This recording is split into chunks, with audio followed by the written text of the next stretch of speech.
Alors, je m'appelle Almash Patel, je suis professeure des écoles et je suis candidate aux législatives dans la première circonscription du Val-de-Marne. Je suis candidate aux côtés de Daniel Gendre, qui est postier à la retraite. Et nous nous présentons pour Lutte ouvrière, pour que le camp des travailleurs puisse se faire entendre. Ce qui est évident pour nous, c'est que ce qui est important pour les travailleurs, ce sont les luttes. Et moi personnellement, j'ai eu l'occasion il y a 2 ans de participer au mouvement de grève contre la réforme des retraites.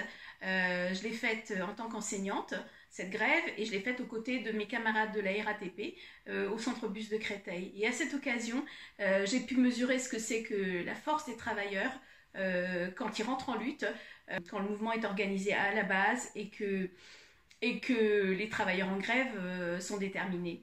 Moi, ce qui me choque particulièrement en ce moment, c'est le sort qui est fait aux travailleurs sans papier.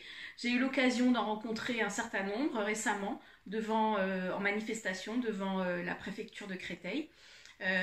Alors des travailleurs sans papier, il y en a des centaines de milliers en France qui travaillent dans des secteurs difficiles, comme des secteurs comme le bâtiment, comme la restauration, comme le transport des colis, la logistique, la voirie. Ces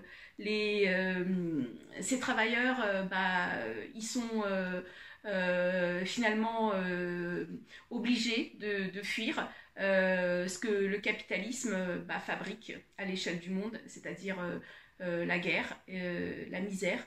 Et à juste titre, ils réclament des papiers qui leur sont refusés par le patronat et puis le gouvernement qui est complice. Nous, on est pour la suppression des frontières. Nous, on est pour la libre circulation et la libre installation de ces travailleurs. Alors, voter lutte ouvrière, c'est dire qu'on est conscient que les travailleurs, quelle que soit leur couleur de peau, leur origine, ont des intérêts communs. C'est dire aussi qu'on est conscient qu'il va falloir qu'on se défende et qu'on aille jusqu'à remettre en cause ce système capitaliste avec sa logique folle.